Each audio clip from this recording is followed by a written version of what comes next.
Ceux qui me suivent déjà depuis un moment savent que j'investis plusieurs milliers d'euros tous les mois, que ce soit dans la bourse ou dans les crypto-monnaies ou dans d'autres investissements de manière générale. Et j'investis depuis assez longtemps pour avoir commis 6 erreurs qui m'ont coûté énormément d'argent. Et je peux vous dire et même vous faire la promesse que si cette vidéo vous permet d'éviter de perdre ce que moi j'ai perdu au cours des dernières années, eh bien le temps que vous allez investir à regarder cette vidéo en vaudra largement la peine.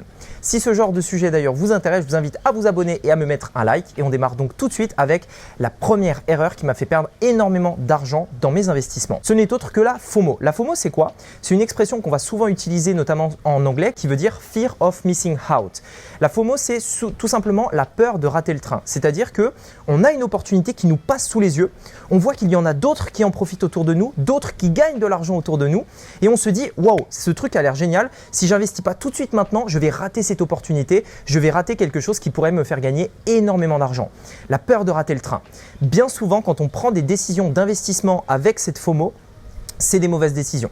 Tout simplement, on va mettre notre argent dans quelque chose émotionnellement et on risque de tout perdre, tout simplement parce qu'on a simplement été influencé par le côté émotionnel et par le fait que beaucoup de gens gagnent de l'argent avec ça, mais pas du tout sur des trucs factuels, sur des, on va dire, des points essentiels qui vont nous dire que oui ou non c'est un bon investissement. Donc attention à la FOMO, j'ai personnellement perdu beaucoup d'argent là-dedans et je pense que ça m'arrivera encore parce qu'on n'est jamais vraiment guéri de ça. C'est vraiment un comportement humain et même des millionnaires, même des multimilliardaires peuvent se faire avoir à cause de la FOMO. Donc attention à ça. Quand vous avez une décision d'investissement, essayez toujours de faire quelques pas en arrière comme ça. Vous prenez du recul et vous dites ok, est-ce que si j'enlève le côté émotionnel, est-ce que c'est un bon investissement? Est-ce que c'est le bon moment? Est-ce que oui ou non je dois me lancer? Ensuite vous réfléchissez, vous attendez quelques jours et éventuellement après, si tout est au vert, vous pouvez investir.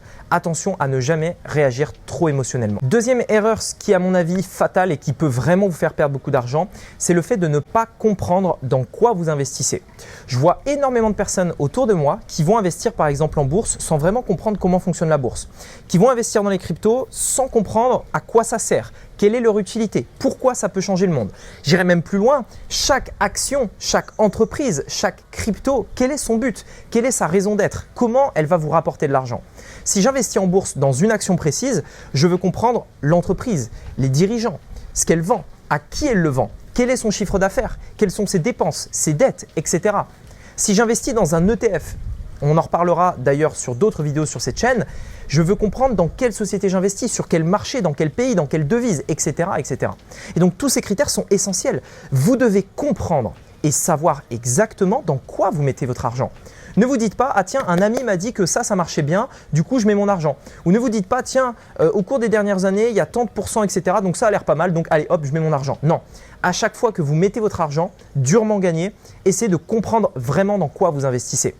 Ça passe par le fait bien entendu de se former, ça passe par le fait d'apprendre, de comprendre de quoi on parle et ensuite de prendre le temps avant de mettre le moindre euro, d'analyser justement et de prendre le temps de bien comprendre l'investissement que vous allez faire pour être sûr de mettre votre argent dans un lieu sûr, dans un bon endroit qui non seulement va vous rapporter de l'argent mais qui également sera sécuritaire. La troisième erreur qui peut me faire perdre beaucoup d'argent dans mes investissements, en tout cas une erreur que j'ai commise et que je vous invite vraiment à ne pas faire, c'est le fait de ne pas diversifier. Autrement dit, l'erreur à faire, c'est mettre tous ses œufs dans le même panier. Quand vous diversifiez, ça vous permet d'éviter justement de prendre trop de risques. Si j'investis en bourse, je vais par exemple mettre un peu d'argent sur le marché américain, un peu en Europe, un peu en Asie. Si j'investis dans des actions, je vais essayer d'éviter d'acheter une seule action, mais je vais essayer d'en acheter plusieurs. Dans les crypto-monnaies, c'est pareil. Je vais avoir une partie volatile, une autre partie stable, je vais acheter plusieurs crypto-monnaies, etc.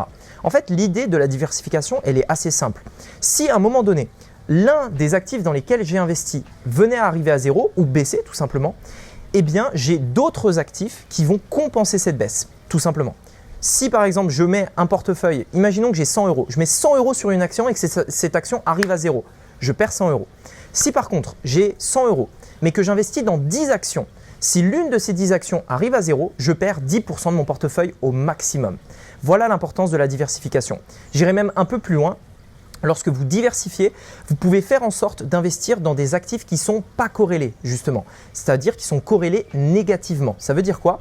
Quand un va baisser, l'autre va monter sur la même période. Il y a des actifs qui vont permettre de faire ça et d'éviter justement de perdre de l'argent lorsque l'un de vos actifs baisse. Donc c'est extrêmement important de comprendre ça et justement de bien diversifier vos investissements pour éviter de perdre de l'argent si l'un des actifs tout simplement venait à baisser. La quatrième erreur qui pourrait vous faire perdre beaucoup d'argent, c'est le fait d'être rattaché émotionnellement à vos investissements ou alors à l'argent que vous allez investir. Ça, c'est vraiment un point essentiel, mais comprenez bien que si pour vous, l'argent que vous investissez, c'est beaucoup, ça représente beaucoup, vous serez attaché émotionnellement. Ça veut dire que vous allez prendre des décisions bêtes. Pourquoi? Parce que l'émotionnel nous fait prendre des décisions irrationnelles et donc bêtes. Par exemple, vous allez voir le marché qui va baisser de 10-20%. Tout de suite, vous allez vendre. Alors que si ça se trouve, c'est juste quelque chose qui va durer une semaine et ensuite le marché va reprendre son cours. Sachez-le, en fait, les baisses, ça arrive, c'est normal. Sachez également que sur un marché financier ou dans les investissements, il y a beaucoup de bruit. C'est valable dans l'immobilier, c'est valable dans la bourse, c'est valable dans les cryptos. Donc peu importe dans quoi vous allez investir, tout le monde a un avis et tout le monde va vouloir vous dire à un moment donné, ça va s'effondrer. Dans l'immobilier par exemple, ils vont vous dire c'est le pire moment pour investir, là on est vraiment dans une bulle. Dans la bourse, on va vous dire le marché financier est catastrophique, si tu investis tu vas tout perdre, etc., etc. Donc tout le monde a un avis, tout le monde va vous donner des conseils et si vous êtes rattaché émotionnellement à la somme que vous investissez, vous risquez de prendre des décisions bêtes en vous basant sur l'avis de quelqu'un qui est de manière générale pas forcément un bon avis. Donc le mieux à faire, c'est de prendre une stratégie d'investissement fixe, d'avoir sa stratégie d'investissement, de la définir et d'investir une somme à laquelle, si on la perd, on est OK avec ça. Par exemple, imaginons qu'aujourd'hui vous disposez d'une épargne de 10 000 euros, n'investissez pas vos 10 000 euros, investissez ce que vous êtes prêt à perdre, 500 euros par exemple. Ce qui est bien, c'est que si vous perdez vos 500 euros, c'est pas grave, vous perdez 5% de votre patrimoine. Si par contre, vous gagnez et vous faites x2 sur ces 500 euros, dans ce cas-là, c'est génial. Vous avez gagné de l'argent. Ce qui est important à comprendre, c'est que vous devez faire en sorte d'être détaché émotionnellement le plus possible de vos investissements. Sachez quand même que dans tous les cas, il y aura un côté émotionnel, c'est normal, on parle d'argent, on parle de sécurité financière, il y aura toujours un côté émotionnel, mais essayez de le réduire le plus possible. Une autre erreur également qui va vous faire perdre beaucoup d'argent, c'est le fait d'avoir une vision trop court terme. Le fait de tout simplement se dire tiens j'investis, j'espère que je vais faire x2 d'ici les quelques prochains jours. J'investis, j'espère que tout simplement mon argent ne va pas baisser d'ici une semaine, etc., etc. Quand on investit, de manière générale, la meilleure façon d'investir, peu importe dans quoi c'est d'avoir une vision à 5 ans, moyen terme, une vision à 10 ans, long terme et même très long terme, je dirais à 20 ou 30 ans. C'est vraiment extrêmement important de comprendre ça. Vous devez savoir pourquoi vous investissez et vous devez fixer une stratégie qui va durer sur le long terme. La plupart des gens qui vont investir en bourse, honnêtement, ils vont perdre de l'argent si ça se trouve parce qu'ils vont faire des mauvaises décisions d'investissement de base. Mais en fait, si vous voulez, un mauvais investisseur, s'il investit sur le long terme, il va perdre de l'argent quasi à tous les coups. Un mauvais investisseur qui prend des mauvaises décisions d'investissement, qui investit toujours au pire moment, il gagnera de l'argent sur le long terme, systématiquement, dans le cadre de la bourse et de l'immobilier. Les crypto-monnaies, c'est un peu jeune pour le dire, donc on ne peut pas vraiment savoir. Mais dans la bourse et l'immobilier, même si vous êtes un mauvais investisseur, vous allez gagner de l'argent sur le long terme. Parce que mécaniquement, c'est un marché qui progresse. Je l'explique d'ailleurs en prenant un exemple concret dans l'une des 4 vidéos de ma formation gratuite. Vous aurez le premier lien dans la description si vous souhaitez éventuellement aller plus loin. Mais c'est vraiment important à comprendre. La vision long terme vous donnera toujours raison. En investissant de manière intelligente et long terme, vous gagnerez de l'argent. Donc n'ayez pas une vision court terme. Ne vous dites pas je mets 100 euros, la semaine prochaine j'aurai 110 ou j'aurai 200. Investissez 100 euros, dites-vous l'argent est là, je ne la touche pas pendant les 10, 20, 30 prochaines années et dans 10, 20 ans, je pourrai tout simplement en profiter. Et enfin, la dernière erreur qui est à mon avis la pire à commettre, peu importe dans quel domaine vous investissez, c'est le fait de ne pas se former. Je me forme et c'est toujours la première étape que je mets en place dans n'importe quel domaine. Quand j'ai commencé à investir dans l'immobilier, j'ai acheté des livres, j'ai suivi énormément de vidéos, j'ai pris plusieurs formations pour être sûr de bien savoir de quoi on parle. J'ai également contacté des fiscalistes, des professionnels, je suis allé sur le terrain, j'ai mis en pratique, j'ai rencontré des professionnels de l'immobilier donc sur le terrain, dans tous les corps de métier, enfin bref, je me suis vraiment formé. Dans le domaine de la bourse, c'est pareil. J'ai voulu comprendre comment ça marchait, d'un point de vue du broker, d'un point de vue de l'acheteur, comment fonctionnent les marchés financiers, etc. Je me suis formé, j'ai lu des dizaines de livres, j'ai suivi plusieurs formations en anglais, en français, etc. Je me suis formé. Idem pour les cryptos. À chaque fois que je veux investir dans un nouveau domaine, c'est normal qu'on n'ait pas la science infuse. C'est normal. On ne peut pas naître en disant « Tiens, c'est bon, moi je suis un expert dans les investissements, ça me va ». Il y a beaucoup de gens qui, pour eux, trouvent ça logique d'apprendre et de se former quand on parle par exemple de musique. C'est normal d'aller voir un professeur pour apprendre la guitare, le piano par exemple. C'est normal d'aller à l'école pour apprendre le français ou d'aller à l'école pour apprendre l'anglais. Mais quand on parle d'investissement, il y en a plein qui vont dire « L'investissement, moi, me former, payer quelqu'un pour apprendre à investir, jamais de la vie ». Et quand on y réfléchit, c'est complètement bête. C'est pourtant le meilleur endroit où vous devez investir votre argent. Avant d'investir dans quoi que ce soit, investissez-le dans la connaissance. La connaissance, c'est le seul truc que vous garderez à vie. L'argent, ça va, ça vient. L'argent, vous en aurez, parfois vous en aurez plus, parfois vous en aurez moins. C'est normal, il y a un cycle, c'est normal.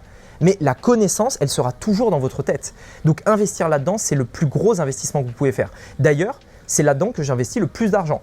J'investis énormément d'argent dans tout ce qui est tournage, par exemple pour mon business. J'investis beaucoup d'argent en bourse, maintenant en immobilier, en crypto, etc. Mais là où j'investis toujours le plus d'argent, où j'ai toujours investi le plus d'argent, plus que dans les voitures, plus que dans mon logement, plus que dans la nourriture ou ce que vous voulez, ça a été les connaissances. J'ai payé énormément d'argent en connaissances et c'est ce qui m'a permis de passer les niveaux, c'est ce qui m'a permis d'investir, c'est ce qui m'a permis de mettre mon argent en sécurité, c'est ce qui me permet tous les ans de croître avec mon business. Donc apprendre, c'est un investissement essentiel et le fait de se dire je peux me débrouiller tout seul, je n'ai besoin de l'aide de personne, c'est aller droit dans le mur. Si vous souhaitez aller un peu plus loin, savoir comment concrètement j'investis en bourse, comment je le fais de manière sécuritaire, j'ai réalisé 4 vidéos de formation totalement gratuites dans lesquelles vous apprendrez à investir en bourse, dans lesquelles vous verrez comment le faire de manière stable, sur le long terme et surtout totalement passive. Pour y accéder, c'est hyper simple. Vous avez juste à cliquer sur le premier lien dans la description ou l'image qui apparaît juste ici. Également, partagez-nous dans les commentaires s'il y a une erreur peut-être que je n'ai pas citée et que vous avez faite, que vous aimeriez partager avec les autres. Je vous dis à très vite de l'autre côté de la formation. On se dit à bientôt. C'était Rémi. À bientôt. Ciao.